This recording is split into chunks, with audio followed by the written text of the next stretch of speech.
The night the drums stopped, the village of Cumora felt it first in the wind. The wind came from the eastern hills, slow and cold, sliding through the tall grass of the savannah. It passed over mud houses with thatched roofs, over goat pens and cooking fires, and into the hearts of the people. Elders sitting by the fire grew silent. Dogs stopped barking. Even the insects paused their songs. Something had shifted. In the center of the village stood a Beni, a woman wrapped in dark cloth, her eyes fixed on the dying fire before her.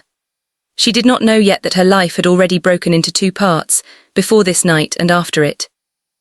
Beni had once been the wife of Kato, the most respected trader in Cumora. He controlled the flow of salt, cloth and carries that passed through the riverlands. People bowed when he walked. Children ran errands for him just to hear his praise. Elders welcomed him into council fires. But power changes people. That night, Beni felt the weight of the past pressing on her chest. The fire crackled softly, throwing shadows against the walls of her small house. Outside, the moon hid behind clouds, as if the sky itself refused to watch what was coming. Earlier that day, Kato had spoken the words that shattered everything. "I am done," he had said, his voice flat like dry earth. "I will take Nawira as my wife." Nawira. The name burned like hot ash. She was younger, smooth-skinned, always smiling. The same woman who used to kneel before Beni, calling her big sister, thanking her for gifts and favors. Now she was the reason Beni sat alone in the dark. Kato had not shouted, he had not argued, he had simply decided. And in Cumora, when a man like Kato decided, the world moved aside. By sunset, the elders had come. They spoke softly, avoiding Beni's eyes. The marriage was ended. The bride price would not be returned. Kato would keep the house by the river. Nawira would move in after the wedding. Beni was given this small house at the edge of the village. And silence. That silence was heavier than any insult. Beni stared into the fire as memories rose like spirits from smoke. She remembered when Kato had nothing but strong arms and ambition. She remembered selling her mother's gold bangles so he could start trading. She remembered counting carries late into the night, managing debts, feeding workers. His wealth had passed through her hands first. But power has a short memory. Outside, footsteps approached, slow, careful. Beni lifted her head. An old woman stood at the doorway. Her back was bent like a bow, her eyes were sharp, glowing in the firelight. It was Mama Sefu, the village elder who spoke to ancestors. "You should not sit alone tonight," Mama Sefu said. Beni did not answer. Mama Sefu entered and sat across from her. She placed a small calabash on the ground. "The ancestors are restless," the old woman continued. The drums stopped on their own. Beni finally spoke. Her voice was dry. "Let them be restless, my heart is already broken." Mama Sefu studied her face. "This is not only about your marriage, child." Beni looked up sharply. "Then what is it about?" Mama Sefu leaned closer. The firelight danced across the lines of her face. "Balance," she whispered, "and balance has been broken." The wind outside rose suddenly, rattling the walls. Mama Sefu stood. "Do not act from pain alone, the spirits are watching. What you choose next will echo." She turned and left, disappearing into the dark. Beni sat frozen. Balance. She thought of the ledgers hidden under her sleeping mat, numbers written in her careful hand. Roots, agreements, debts, secrets. Kato believed wealth came from his name. But names mean nothing without knowledge. Before dawn, Beni made her choice. The sun rose red over Cumora, staining the sky like spilled palm wine. Smoke curled from cooking fires as villagers began their day, but whispers moved faster than smoke. Beni was walking toward the river market.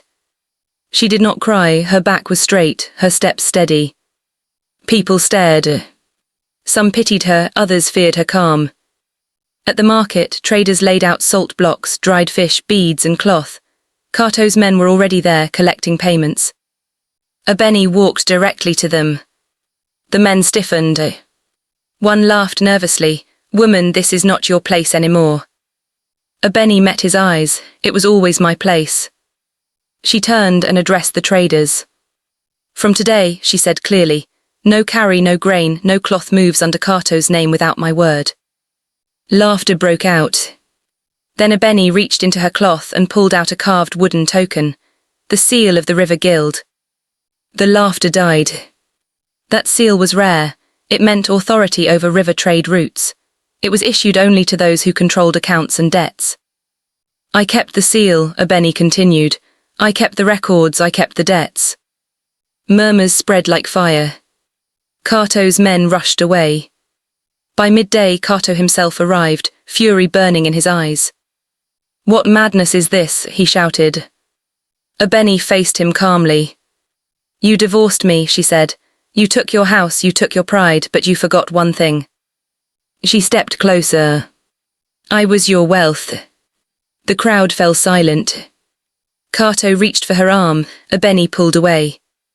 Touch me again, she warned, and the elders will hear how you threatened a divorced woman in public. His hand froze. You would destroy me, he hissed. Abeni shook her head. No, I am simply stepping aside. She lifted her voice. Anyone trading under Kato's name must settle debts with me first. By sunset, the truth was clear. Kato's accounts were frozen, his routes blocked, his men unpaid. The river no longer flowed for him. Days passed. The village buzzed with tension. Nawira tried to hide her fear behind silk cloth and painted eyes. Her wedding was announced for the next full moon. Drums were ordered, goats were chosen. But money was missing. Kato sold cattle, then land still not enough. At night he dreamed of drowning in carries, while unseen hands pulled him under. Abeni watched from afar. She did not smile. She did not celebrate. Something heavy sat in her chest. At night she heard whispers outside her house, dreams filled with fire and shadow. Ancestors with no faces stood at the edge of her sleep. One night the wind returned. Stronger. The fire went out on its own. Abeni felt a presence. She sat up. The door creaked open though no one touched it. A tall figure stood in the doorway, wrapped in travel cloth, face hidden in shadow. The air smelled of dust and old roads. Who are you? Abeni asked, her voice steady though her heart raced. The figure did not enter. The wedding will open a gate, the man said. His voice was deep, ancient. A gate to what? Abeni asked. To truth, he replied. Lightning flashed outside, revealing a scarred face and eyes like burning coals. Then the wind slammed the door shut. The man was gone. Abeni sat trembling. Far away in Kato's house by the river, drums were being tested for the wedding. But they sounded wrong. Hollow, as if something beneath the earth was listening. The days before the wedding did not move like normal days. They dragged their feet. In Cumorah, people noticed small things first. The river that once flowed clear turned dark near Kato's house. Fish floated belly up at dawn. Goats refused to drink from certain pools. Children complained of bad dreams, waking with cries in the night. The elders met more often, sitting in circles beneath the old baobab tree. Their voices were low, their eyes kept drifting toward the eastern hills. Something unseen was gathering. Abeni felt it in her bones. She woke each morning before the sun, her body tense, her breath shallow. The dreams followed her into daylight, dreams of drums beating without hands, of fire burning cold, of a man walking across water, leaving no ripples behind. The stranger's voice echoed in her mind. The wedding will open a gate. Abeni tried to focus on her work. Traders now came directly to her house. They bowed, they offered gifts. Grain, oil, cloth. She accepted only what was owed, nothing more. Power did not bring her peace. At night she sat by her small fire, listening to the wind. She no longer felt alone, even when no one was there. One evening, Mama Sefu returned. She arrived without sound, as if the earth itself carried her. She sat opposite Abeni and stared into the flames for a long time. You have stirred deep water, the old woman finally said. I only took back what was mine, Abeni replied. Mama Sefu nodded slowly. Yes, but water does not choose which roots it touches when it moves. Abeni frowned. What does that mean? The ancestors do not see marriage and money as separate things, Mama Sefu said. They see balance. When balance is broken in one place, it cracks in another. Abeni clenched her hands. Kato broke the balance first. Mama Sefu looked at her sharply. True, but the spirits are not judges alone, they are witnesses. The fire snapped loudly. Mama Sefu leaned closer. Tell me about the man you saw. Abeni hesitated, then spoke of the stranger. His voice, his eyes, his warning. Mama Sefu's face darkened. Did he give a name? She asked. No. The old woman whispered something under her breath, a language older than Kumora. That was no ordinary traveller, Mama Sefu said. Some gates do not open to allow things in, some open to let things out. Abeni swallowed. What should I do? Mama Sefu stood slowly. Prepare your heart and keep your hands clean. She paused at the doorway. And do not attend the wedding unless you are ready to face what comes. Across the village, in the large house by the river, Kato was unravelling. He sat alone most nights, staring at empty baskets and unpaid ledgers. Nawira moved around him, her bangles clinking softly, her voice sweet but tight with worry. People are whispering, she said one night. They say the ancestors are angry. Kato slammed his fist into the table. Superstition. But his eyes betrayed him. That night he dreamed again. He stood at his wedding feast, drums pounding, people dancing. Then the drums stopped. The guests turned toward him, their faces empty holes. Nawira reached for him, but her hands passed through his chest. He woke screaming. By morning, news spread quickly. A hunter had gone missing in the forest near the old stone path. His footprints ended suddenly, as if he had been lifted from the earth. The elders declared a cleansing ritual. Drums were lit at sunset, fires arranged in a circle. But when the drummers struck their skins, the sound died in the air, swallowed before it could rise. Fear crept through Kumora like smoke. The wedding could not be delayed. Kato refused.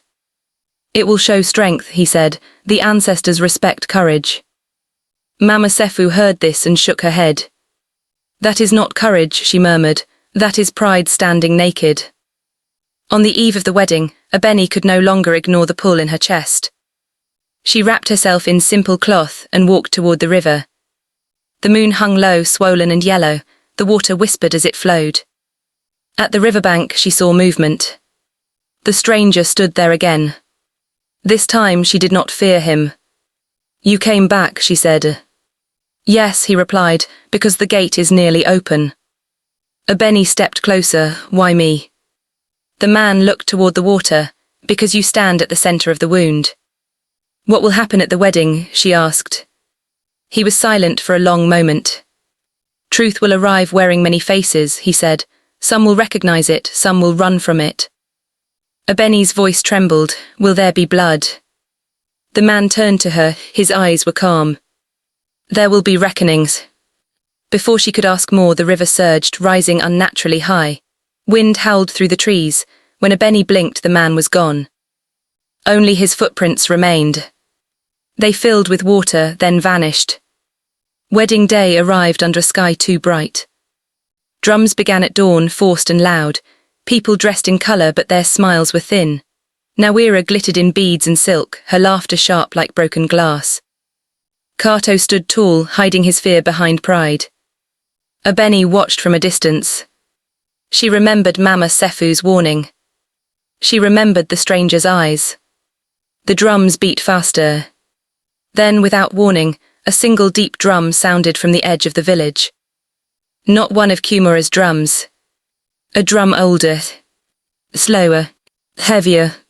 People turned. From the road leading out of the savannah, a man approached. Tall, wrapped in travel cloth, walking with the ease of someone who feared nothing. The drums faltered. The wind shifted. Abeni felt her breath leave her body. The man had come, and the ancestors were walking with him. The moment the stranger stepped into the wedding ground, the air changed. The drums that had been beating since sunrise slowed, then fell silent, one by one, as if invisible hands pressed down on them. Dancers froze mid-step. Children stopped laughing. Even the river nearby seemed to hold its breath. The man walked forward calmly. He did not carry gifts. He did not wear bright cloth. His robe was plain, the colour of dust and long roads. Yet every step he took felt heavy, as if the earth itself recognized him. Whispers rippled through the crowd. Who is he? Where did he come from? Why do the drums fear him? Kato stood stiff beside Nawira, his jaw tight. His eyes followed the man with growing unease. This is a wedding, Kato said loudly, forcing laughter. State your name or leave. The man stopped at the center of the circle. He looked around slowly, taking in the elders, the warriors, the drummers, the bride and groom. His gaze finally rested on Abeni, standing at the edge of the gathering. For a brief moment their eyes met. Then he spoke. I am called Ter, he said. His voice was deep, steady and carried without effort. I walk where debts are buried. A murmur ran through the elders. Mama Sefu's hands trembled, she knew the name. Ter, a name spoken only in warnings. Kato frowned, you are not invited. Ter nodded, true, but some gatherings invite themselves. Nawira shifted uneasily, her smile faltered. If you have business, speak it quickly. Ter turned toward her. Bride, he said softly, do you know whose path you walk? Nawira's eyes flickered. I walk my husband's path. Ter's gaze moved to Kato. And do you know whose shadow follows you? Kato laughed sharply, enough riddles. But his voice shook. Ter knelt and touched the earth. He closed his eyes. The wind rose suddenly, swirling dust around the circle. The ancestors have asked me to listen, Ter said, and the earth has answered. Abeni felt her heart pound. Mama Sefu stood up slowly. If the ancestors speak, we must hear, she said. The elders nodded reluctantly. Kato clenched his fists. Fine, he snapped, speak. Ter stood. This wedding is built on broken balance, he said. Not because of love, not because of divorce, but because of theft. Gasps spread through the crowd. Kato stepped forward angrily. You accuse me in front of my people. Ter raised one hand. Not money theft, he said, life theft. Silence fell like a heavy cloth. Abeni's breath caught. Ter continued. Years ago, when Kato's trade was failing, when his cattle were dying and his routes were blocked, he came to the old forest at night. Kato's face drained of colour. He went where the stone path meets the roots of the mountain, Ter said. He carried palm wine and blood. Nawira stared at Kato. What is he talking about? Ter's voice remained calm. He asked the spirits for success. They demanded a price. The elders shifted uneasily. What price? Mama Sefu asked. Ter turned slowly toward Abeni. Blood that trusted him. Abeni felt the ground sway beneath her feet. Kato shouted, lies. Ter ignored him. A woman stood beside him then, Ter said. She sold her gold, she fed his workers, she counted his carries. Abeni's ears rang. The spirits accepted her sacrifice, Ter said, but Kato took the blessing and forgot the vow. The wind roared. Ter raised his voice. The spirits were promised respect, balance and truth. Instead they were given pride and betrayal. Nawira stumbled back. You never told me this, she whispered to Kato. Kato's mouth opened but no words came. Mama Sefu spoke, her voice shaking. What vow? Ter looked at her. That the woman who carried the burden would never be cast aside, he said, that her name would be honoured. All eyes turned to Abeni. Tears burned her eyes, but she did not let them fall. Kato fell to his knees. It was survival, he cried. I did what I had to do. Ter's eyes hardened. The ancestors hear no excuses. Thunder rolled in the distance. The sky darkened though it was midday. Ter turned to the crowd. The gate has opened, he said. Now the truth walks freely. The drums began to beat again, but not by human hands. A slow, deep rhythm rose from beneath the earth. Nawira screamed. The ground cracked slightly at the center of the circle. A cold wind swept through. Ter stepped back. The ancestors will finish what they began, he said. He looked at Abeni one last time. Stand steady, he told her. The storm is not for you. Then he turned and walked away. No one stopped him. As he reached the edge of the village, the drums stopped again. Kato collapsed forward, sobbing. Nawira tore the beads from her neck. The wedding lay in ruins. and the ancestors had not yet taken their due. After the stranger left, no one moved. The wedding ground felt cursed, the drums lay silent, the bright cloths that once danced in the wind now hung heavy, dull like old leaves. The sky remained dark, though the sun still stood above the savannah. Kato knelt in the dust, his shoulders shaking. His cries were low and broken, like the sound of a wounded animal hiding from hunters. Nawira stood frozen. Her painted eyes were wide, her hands trembled. Slowly she looked around the circle and realized something terrible. No one looked at her with joy anymore. Only fear. Only judgment. She stepped back, her voice thin. "This is not my fault." No one answered. Mama Sefu moved forward. She bent down and touched the cracked earth where Ter had stood. "The ancestors have spoken," she said, "and they have not finished." Abeni remained at the edge of the gathering, her legs weak, her chest tight. Every word Ter had spoken echoed inside her. The vow, the sacrifice, the broken promise. She had always felt something watching her life. Now she knew why. An elder warrior raised his spear slightly. What must be done? Mama Sefu closed her eyes. "We must wait. When the ancestors are this close, action belongs to them." The crowd slowly dispersed, not with celebration but with dread. The wedding was over, though no words declared it so. That night the village did not sleep. The wind returned after sunset. Not a gentle wind, but one that carried whispers. It moved through trees, through doorways, through dreams. People woke with their hearts racing, hearing voices call their names. Kato's house by the river became cold. The fire refused to stay lit. Shadows moved along the walls without shape or source. Kato sat alone, clutching his head. "They are angry," he whispered to himself. "They want to kill me." Nawira paced back and forth. "We must leave the village," she said, "tonight." But when they tried to step outside, a sudden gust slammed the door shut. The river roared louder than it ever had. Nawira screamed. Kato fell to the floor.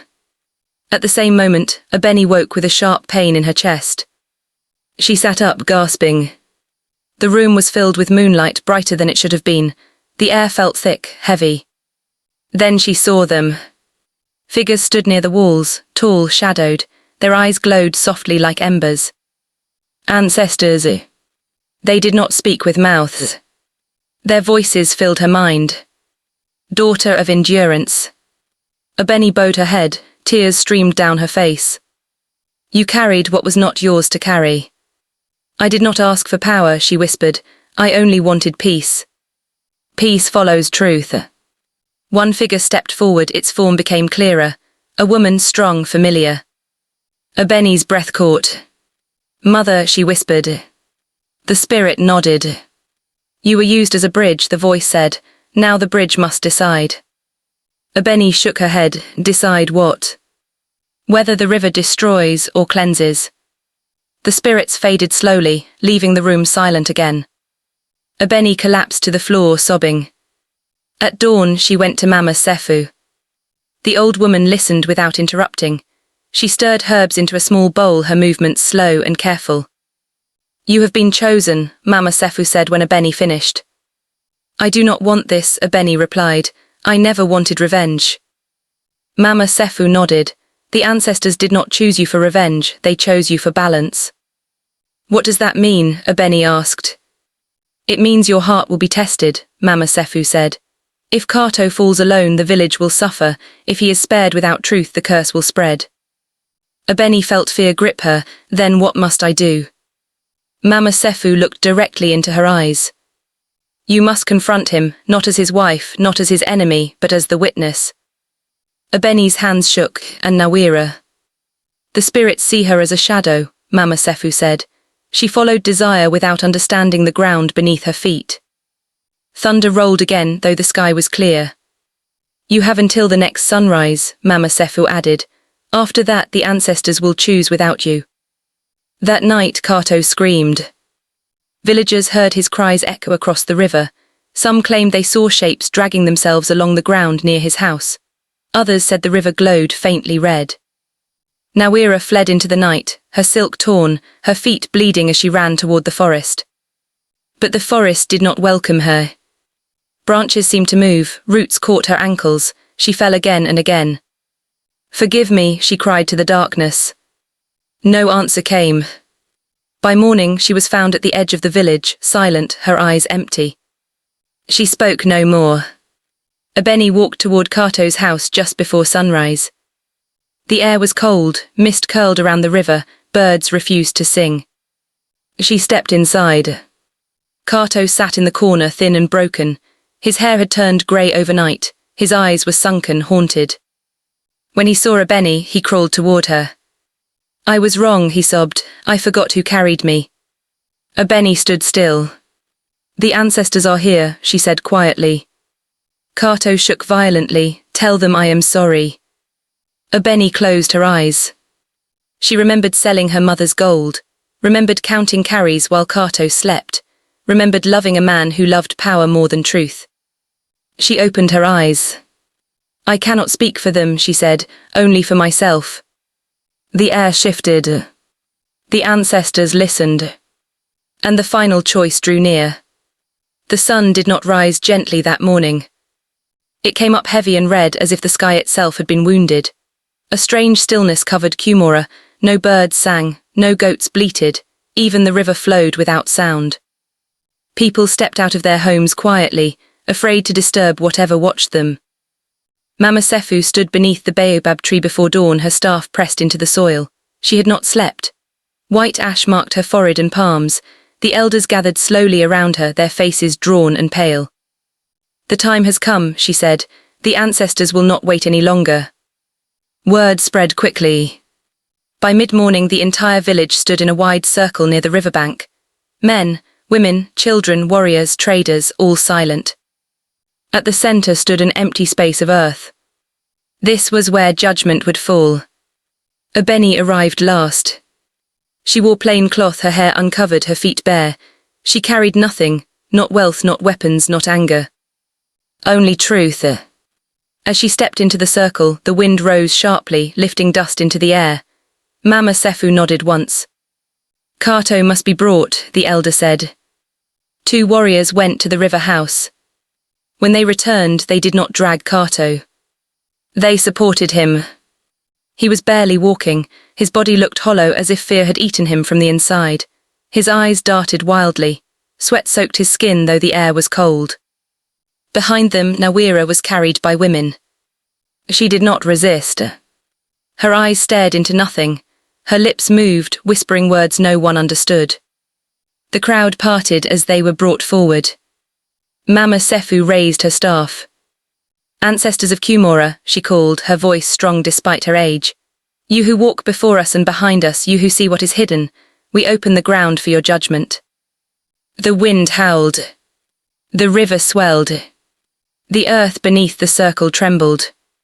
A low sound rose from the ground, not a drum, not thunder, but something deeper, older. Kato collapsed to his knees. "I confess," he cried, "I was weak, I was afraid of poverty, I broke my vow." The sound from the earth grew louder. Mama Sefu turned to Abeni. "Speak," she said. Abeni stepped forward slowly. She felt the ancestors all around her now, in the air, in the ground, in her blood. "I was your wife," she said, her voice calm. "I stood beside you when you had nothing. I did not ask for power, I did not ask for praise." She turned her gaze to the crowd. "I only ask that truth be honored." The wind shifted.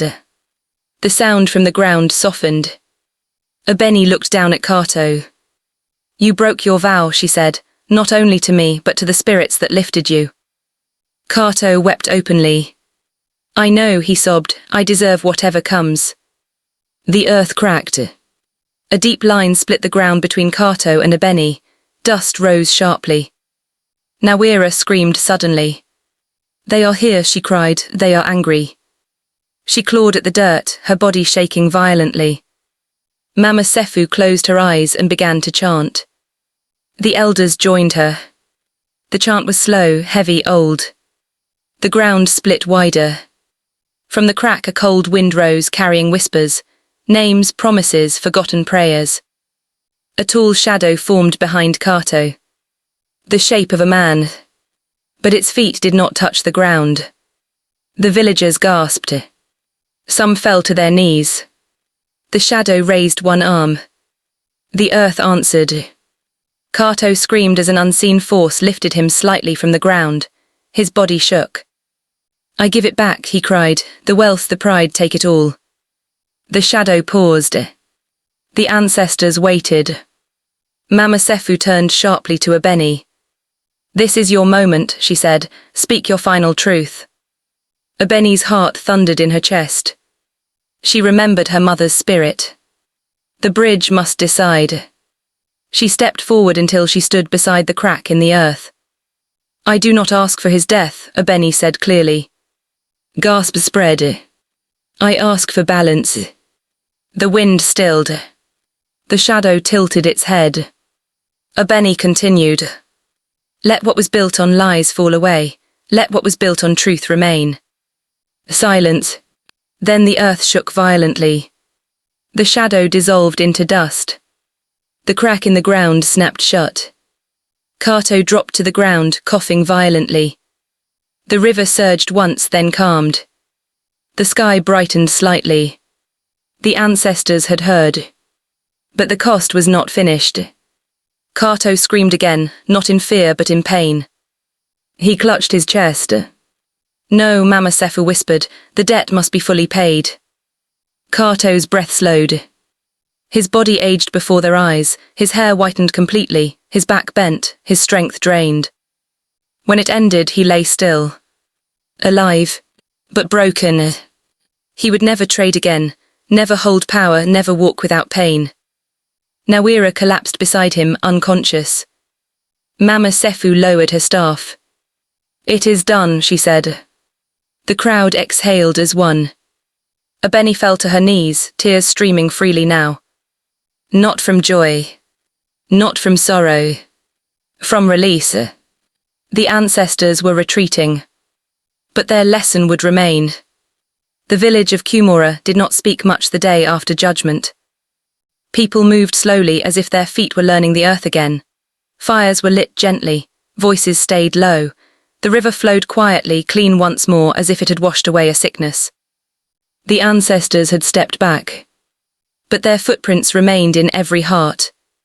Kato did not die. That surprised many. He lay in a small hut near the elders' compound, breathing shallowly, his body bent and weak. His once strong arms shook when he tried to lift a cup of water. His eyes no longer held fire or pride. They held memory. Painful memory. Mama Sefu visited him at dawn. "You will live," she told him, "but you will remember every step that brought you here." Kato closed his eyes, a tear slipped down his face. "That is worse than death," he whispered. Mama Sefu did not deny it. Nawira woke later that day. Her voice did not return. She could hear, she could walk, but her mouth could no longer shape words. The elders said her spirit had learned its lesson in silence. She left Kumura before the next moon, following traders heading east. No one stopped her, no one followed. Some debts do not need chains. Abeni stayed alone for 3 days. She did not return to the market. She did not meet traders. She sat by her small house at the edge of the village, watching the sky change color from dawn to night. For the first time in many years, her chest felt light. No fear. No anger. Just quiet. On the 4th day, Mama Sefu came again, carrying a small bundle wrapped in white cloth. "The elders have spoken," she said, "and the ancestors agree." Abeni looked up. "About what?" Mama Sefu placed the bundle in her hands. "About you." Inside the cloth was the seal of the River Guild, cleaned and polished, and beside it a thin carved staff marked with old symbols. Abeni's breath caught. "I do not want power," she said softly. Mama Sefu nodded. "Power chases those who run from it with clean hearts." The old woman pointed toward the river. "The trade routes will be rebuilt, but this time balance must lead, not greed. You will guide the flow, not own it." Abeni closed her fingers around the seal. "I will not become what hurt me," she said. Mama Sefu smiled. "That is why the ancestors chose you." Slowly life returned. The market opened again, fish filled baskets, Cloth changed hands, laughter crept back into the air. But Cumorah was not the same. And that was good. Before any trade began, elders poured libation to the ground. Drummers played only after prayers. Decisions were made in circles, not behind closed doors. Abeni worked quietly. She forgave debts where hunger had forced borrowing. She demanded truth where lies had once ruled. She taught young women how to read numbers, how to speak without fear, how to recognize their worth. Men noticed. Some respected her. Some feared her. She accepted neither praise nor insult. She only worked. One evening, as the sun bled orange into the savannah, Abeni walked to the river alone. The water reflected the sky like a mirror. She felt a familiar presence. "You kept the bridge strong," a voice said. She did not turn. "Tear," she said calmly. He stood beside the water, just as before. "The ancestors are at peace," he continued, "because you chose balance over revenge." Abeni nodded. "I almost chose anger." Tear smiled slightly. "That is why the choice mattered." She finally looked at him. "Who are you?" she asked. He looked toward the horizon. "A walker," he replied. "When humans forget, we remind." The wind lifted his robe gently. "When wealth is built on broken vows," he said, "the earth remembers." Then he was gone. Only the river remained. Years passed. Kato lived quietly, helping children mend nets and telling stories of mistakes he once called success. No one bowed to him anymore, and for the first time he did not expect them to. Abeni never remarried. She did not need to. Her name travelled farther than any husband's shadow ever could. People spoke of her in other villages, not as a woman wronged, but as a woman who stood firm when power tried to bend her. On the anniversary of the broken wedding, Mama Sefu gathered the village. Drums beat softly, fires burned steady. She raised her staff and spoke. "Let this story be carried forward," she said, "so our children do not forget." She turned to Abeni. "Tell them." Abeni stepped into the firelight. She looked at the faces before her, young, old, curious, afraid. She spoke simply. "When someone builds their life on another person's sacrifice," she said, "they must honor that sacrifice, or the earth itself will collect the debt." She paused. "Money without truth rots, love without respect poisons, power without balance destroys." The fire crackled. "The ancestors do not rush," she finished, "but they never forget." Silence followed. Then the drums resumed. Strong, clear, alive. Final moral lesson. Those who rise by stepping on loyal hearts will eventually be brought down by the same ground they ignored. True power is not revenge, wealth, or pride. It is balance, truth, and respect for those who carried you when you were nothing.